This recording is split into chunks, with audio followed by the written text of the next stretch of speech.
This Friday marks 5 years since Japan's devastating tsunami and the nuclear meltdown that followed. But this isn't just an anniversary because the disaster there is still unfolding. Nuclear contaminated water continues to leak from the Fukushima plant, and the level of radiation in the air is 5 times what it is in Tokyo. The crisis displaced 170,000 people. 10% still live in temporary housing. The rest never returned. ABC reporter Rachel Mealy travelled to one town where residents are only allowed in for a few hours at a time. Futaba is a ghost town. Its entire population evacuated amid chaos and panic. The Fukushima nuclear plant is about 6 kilometres down the road. The government says the levels of radiation are still too high for people to live here. Former residents can only make quick trips into the restricted zone.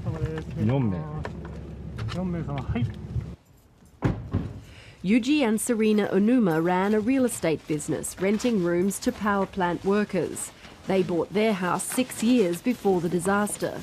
Today they're returning to sift through the fragments of their former lives. They learned of the nuclear disaster the day after the earthquake and tsunami, but they weren't told to evacuate for another 24 hours. It's now clear that by then the town and everyone in it had been showered in radioactive fallout. Serena was 7 months pregnant with their first child. Their son Yusei has never seen their family home. I never thought such an accident would happen. I still can't believe that I experienced it, and I'm standing here wearing this. Yuji Onuma was once a supporter of nuclear energy. As a child, he saw the jobs and prosperity the then brand new nuclear plant brought to his hometown. When he was 11 years old, he won a competition to create a slogan promoting nuclear energy. His winning entry was emblazoned on a billboard on the way into town. It read, "Nuclear energy, the energy of a bright future."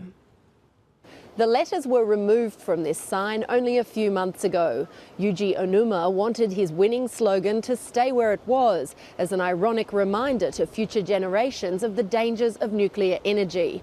But standing as it does at the entrance to this now abandoned town, for the government, it wasn't ironic, it was embarrassing.